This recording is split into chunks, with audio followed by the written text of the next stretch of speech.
Hello दोस्तों, आज मैं आपको रविन्द्रनाथ टैगोर जी की लिखी हुई कहानी अनमोल सुनाने जा रही हूँ। अगर ये कहानी आपको अच्छी लगे तो मेरे चैनल को सब्सक्राइब कीजिए, लाइक कीजिए और कमेंट करके बताइए। तो चलिए कहानी शुरू करते हैं। रायचरण 12 वर्ष की आयु से अपने मालिक का बच्चा खिलाने पर नौकर हुआ था। उसके पश्चात काफी समय बीत गया। नन्हा बच्चा रायचरण की गोद से निकलकर स्कूल में प्रविष्ट हुआ। स्कूल से कॉलेज में पहुंचा, फिर एक सरकारी स्थान पर लग गया। किंतु रायचरण अब भी बच्चा खिलाता था। यह बच्चा उसकी गोद के पाले हुए अनुकूल बाबू का पुत्र था। बच्चा घुटनों के बल चलकर बाहर निकल जाता था। जब रायचरण दौड़कर उसको पकड़ता तो वह रोता और अपने नन्हे नन्हे हाथों से रायचरण को मारता। रायचरण हंसकर कहता, हमारा भैया भी बड़ा होकर जज साहब बनेगा। जब वह रायचरण को चतरा कहकर पुकारता तो उसका हृदय बहुत हर्षित होता। वह दोनों हाथ पृथ्वी पर टेक कर घोड़ा बनता और बच्चे उसकी पीठ पर सवार हो जाता। इन्हीं दिनों अनुकूल बाबू की बदली परिया नदी के किनारे एक जिले में हो गई। नए स्थान की ओर जाते हुए कलकत्ते से उन्होंने अपने बच्चे के लिए मूल्यवान आभूषण और कपड़े के अतिरिक्त एक छोटी सी सुंदर गाड़ी भी खरीदी। वर्षा ऋतु था। कई दिनों से मूसलाधार बारिश हो रही थी। ईश्वर ईश्वर करते हुए बादल फटे। संध्या का समय था। बच्चे ने बाहर जाने के लिए आग्रह किया। रायचरण उसे गाड़ी में बैठाकर बाहर ले गया। खेतों में खूब पानी भरा हुआ था। बच्चे ने फूलों का गुच्छा देखकर जिद की। रायचरण ने उसे बहलाने चाहा, किंतु वह न माना। विवश रायचरण ने बच्चों का मन रखने के लिए घुटनों घुटनों पानी में फूल तोड़ने लगा। कई स्थानों पर उसके पांव कीचड़ में बुरी तरह धंस गए। बच्चा तनिक देर मौन गाड़ी में बैठा रहा, फिर उसका ध्यान लहराती हुई नदी की ओर गया। वह चुपके से गाड़ी से उतरा। पास ही एक लकड़ी पड़ी थी, उठा ली और भयानक नदी के तट पर पहुंचकर उसकी लहरों से खेलने लगा। नदी के शोरों में ऐसा मालूम होता था कि नदी की चंचल और मुख रोज जल परियाली सुंदर बच्चे को अपने साथ खेलने के लिए बुला रही हो। रायचरण फूल लेकर वापस आया तो देखा गाड़ी खाली है। उसने इधर उधर देखा, पैरों के नीचे से धरती निकल गई। पागलों की भांति चहुं ओर देखने लगा। वह बार बार बच्चों का नाम लेकर पुकारता था, लेकिन उत्तम में चतरा की मधुर ध्वनि न आती थी। चारों ओर अंधेरा छा गया। बच्चों की माता को चिंता होने लगी। उसने चारों ओर आदमी दौड़ाया। कुछ व्यक्ति लालटेन लिए हुए नदी के किनारे खोज करने पहुंचे। रायचरण उन्हें देखकर उसके चरणों में गिर पड़ा। उन्होंने उससे प्रश्न करने आरंभ किए तो किंतु वह प्रत्येक प्रश्न का उत्तर में यही कहता था, मुझे कुछ नहीं मालूम। यद्यपि प्रत्येक व्यक्ति की यही सम्मति थी कि छोटे बच्चे को परिया नदी ने अपने आंचल में छिपा लिया है, किंतु फिर भी हृदय में विभिन्न प्रकार की शंकाएं उत्पन्न हो रही थी। एक यह कि इसी संध्या को निर्वसिताओं का एक समूह नगर से गया था और माँ का संदेह था कि रायचरण ने कहीं बच्चों को निर्वसरित के हाथों में न बेच दिया हो। वह रायचरण को अलग ले गई और उससे विनती करते हुए कहने लगी, रायचरण, तुम मुझसे जितना रुपया चाहो ले लो, किंतु परमात्मा के लिए मेरी दशा पर तरस खाकर मेरा बच्चा मुझको वापस कर दो। परंतु रायचरण कुछ उत्तर ना दे सका, केवल माथे पर हाथ मारकर मौन रह गया। स्वामिनी ने क्रोध और आवेश की दशा में उसको घर से बाहर निकाल दिया। अनुकूल बाबू ने पत्नी को बहुत समझाया, किंतु माता के हृदय से शंका दूर न हुई। वह बराबर यही कहती रही कि मेरा बच्चा सोने के आभूषण पहने हुए थे, अवश्य इसने। रायचरण अपने गांव वापस चला गया। उसे कोई संतान ना थी और ना ही संतान होने की कोई संभावना थी, किंतु साल की समाप्ति पर उसके घर पुत्र ने जन्म लिया। परंतु पत्नी सुतिका गृह में ही मर गई। घर में एक विधवा बहन थी। उसने बच्चे के पालन पोषण का भार अपने ऊपर उठा लिया। जब बच्चा घुटने के बल चलने लगा, वह घर वालों की नजर बचाकर बाहर निकल जाता था। रायचरण जब दौड़कर उसे पकड़ता तो वह चंचलता से उसको मारता।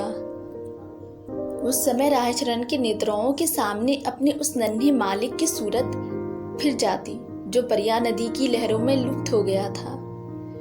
बच्चे की जबान खुली तो वह बाप को बाबा और बुआ को मामा इस ढंग से कहता था जिस ढंग से रायचरण का नन्हा मालिक बोलता था। रायचरण उसकी आवाज से चौंक उठता। उसे पूर्ण विश्वास था कि उसके मालिक ने उसके घर में जन्म लिया है।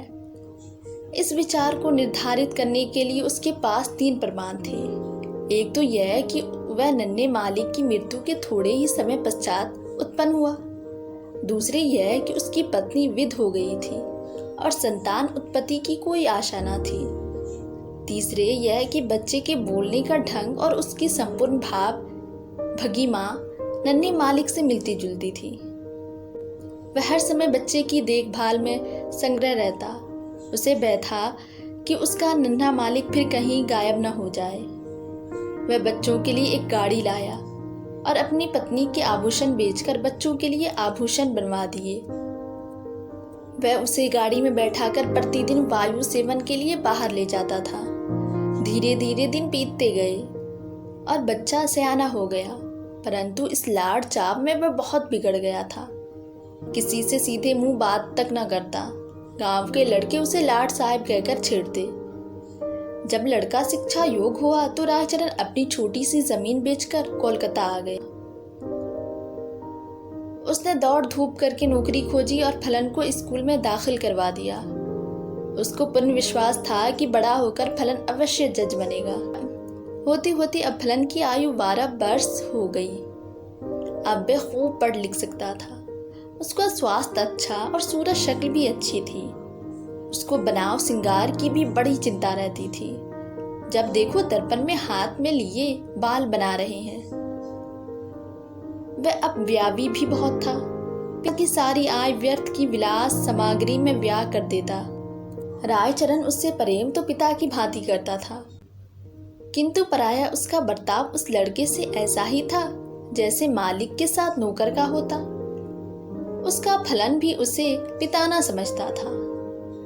दूसरी बात यह थी कि रायचरण स्वयं को फलन का पिता प्रकट भी न करता था। छात्रावास के विद्यार्थी रायचरण के ग्वारपन का उपहास करते और फलन भी इन्हीं के साथ सम्मिलित हो जाता। राय ने जमीन बेचकर जो कुछ रुपया प्राप्त किया था वह अब लगभग सारा समाप्त हो चुका था। उसका साधारण वेतन फलन के खर्चों के लिए कम था। वह पराया अपने पिता से जेब खर्च और विलास की सामग्री तथा अच्छे अच्छे वस्त्रों के लिए झगड़ता रहता था। आखिर एक युक्ति रायचरण के मस्तिष्क में आई। उसने नौकरी छोड़ दी और उसके पास जो कुछ शेष रुपया था फलन को सौंपकर बोला, फलन, मैं एक आवश्यक कार्य से गांव जा रहा हूँ। बहुत जल्द वापस आ जाऊंगा। तुम किसी बात से घबराना नहीं। रायचरण सीधे उस स्थान पर पहुंचा जहां अनुकूल बाबू जज के ओहदे पर लगे हुए थे। उनकी और कोई दूसरी संतान ना थी। इस कारण उसकी पत्नी हर समय चिंतित रहती थी। अनुकूल बाबू कचहरी से वापस आकर कुर्सी पर बैठे हुए थे और उसकी पत्नी संतोनापति के लिए बाजारू दवा बेचने वाले से जड़ी बूटियां खरीद रही थी। काफी दिनों के पश्चात वह अपने विध नौकर रायचरण को देखकर आश्चर्यचकित हुई। पुरानी सेवाओं का विचार करके उसको रायचरण पर तरस आ गया और उससे पूछा, क्या तुम फिर नौकरी करना चाहते हो? रायचरण ने मुस्कुराकर उत्तर दिया, मैं अपनी मालिकीन के चरण छूना चाहता हूँ। अनुकूल बाबू रायचरण की आवाज सुनकर कमरे से बाहर निकल आए। रायचरण की शक्ल देखकर उसके कलेजे का जख्म ताज़ा हो गया और उन्होंने मुख फेर लिया। रायचरण ने अनुकूल बाबू को संबोधित करते हुए कहा, सरकार, आपके बच्चे को परिया ने नहीं बल्कि मैंने चुराया था। अनुकूल बाबू ने आश्चर्य से कहा, तुम यह क्या कह रहे हो? क्या मेरा बच्चा वास्तव में जिंदा है? उसकी पत्नी ने उछलकर कहा, भगवान के लिए बताओ, मेरा बच्चा कहाँ है? रायचरण ने कहा, आप संतोष रखें, आपका बच्चा इस समय भी मेरे पास है। अनुकूल बाबू की पत्नी ने रायचरण से अत्यधिक विनती करते हुए कहा, मुझे बताओ। रायचरण ने कहा, मैं उसे परसों ले आऊँगा। रविवार का दिन था। जज साहब अपने मकान में बेचैनी से रायचरण की प्रतीक्षा कर रहे थे। कभी वह कमरे में इधर उधर टहलने लगते और कभी थोड़े समय के लिए आराम कुर्सी पर बैठ जाते। आखिर 10 बजे के लगभग रायचरण ने फलन का हाथ पकड़े हुए कमरे में प्रवेश किया। अनुकूल बाबू की घरवाली फलन को देखते ही दीवानों की भांति उसकी ओर लपकी और उसे बड़े जोर से गले लगा लिया। उसके नेत्रों से आंसुओं का समुद्र उमड़ पड़ा। कभी वह उसको प्यार करती, कभी आश्चर्य से उसकी सूरत को तकने लग जाती। फलन सुंदर था और उसके कपड़े भी अच्छे थे। अनुकूल बाबू के हृदय में भी पुत्र प्रेम का आवेश उत्पन्न हुआ, किंतु जरा सी देर के बाद उसके पितृ प्रेम का स्थान कानून का भावना ने ले लिया और उन्होंने रायचरण से पूछा, भला इसका प्रमाण क्या है कि यह मेरा बच्चा है? रायचरण ने उत्तर दिया, इसका उत्तर मैं क्या दूं सरकार? इस बात का ज्ञान तो परमात्मा के सिवा और किसी को नहीं हो सकता कि मैंने ही आपका बच्चा चुराया था। जब अनुकूल बाबू ने देखा कि उसकी पत्नी फलन को कलेजे से लगाए हुए है तो प्रमाण मांगना व्यर्थ है। इसके अतिरिक्त उन्हें ध्यान आया कि इस गवार को ऐसा सुंदर बच्चा कहाँ मिल सकता है और झूठ बोलने से क्या लाभ हो सकता है। सहसा उन्होंने अपने विद्य नौकर की बेध्यानी याद आ गई और कानूनी मुद्रा में बोले, रायचरण अब तुम यहाँ नहीं रह सकते। रायचरण ने ठंडी उसास भरकर कहा, सरकार अब मैं कहाँ जाऊँ, बूढ़ा हो गया हूँ। अब मुझे कोई नौकर भी ना रखेगा। भगवान के लिए अपने द्वार पर खड़ा रहने दीजिए। अनुकूल बाबू की पत्नी बोली, रहने दो, हमारा क्या नुकसान है, हमारा बच्चा भी इसे देखकर प्रसन्न रहेगा। किंतु अनुकूल बाबू की कानूनी नस भड़की हुई थी। उन्होंने तुरंत उत्तर दिया, नहीं, इसका अपराध बिल्कुल क्षमा नहीं किया जा सकता। रायचरण ने अनुकूल बाबू के पांव पकड़ते हुए कहा, सरकार मुझे ना निकालिए, मैंने आपका बच्चा नहीं चुराया था, बल्कि परमात्मा ने चुराया था। अनुकूल बाबू को गवार की इस बात पर और भी अधिक क्रोध आ गया।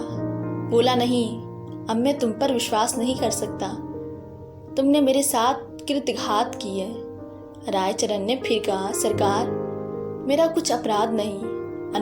अनुकूल बाबू त्योरियों पर बल डालकर कहने लगे, तो फिर किसका अपराध है? रायचरण ने उत्तर दिया, मेरे भाग्य का। परंतु शिक्षित व्यक्ति भाग्य का अस्तित्व स्वीकार नहीं कर सकता। फलन को जब मालूम हुआ कि वह वास्तव में एक धनी व्यक्ति का पुत्र है तो उसे भी रायचरण की इस श्रेष्ठ पर क्रोध आया कि उसने इतने दिनों तक क्यों उसे कष्ट में रखा। फिर रायचरण को देखकर उसे दया भी आ गई और उसने अनुकूल बाबू से कहा, पिताजी इसको क्षमा कर दीजिए, यदि आप इसको अपने साथ नहीं रखना चाहते तो इसकी थोड़ी पेंशन करते। इतना सुनने के बाद रायचरण अपने बेटे को अंतिम बार देखकर अनुकूल बाबू की कोठी से निकलकर चुपचाप कहीं चला गया। महीना सप्ताह होने पर अनुकूल बाबू ने रायचरण के गांव कुछ रुपया भेजा, किंतु मनी ऑर्डर वापस आ गया, क्योंकि गांव में अब इस नाम का कोई व्यक्ति ना था।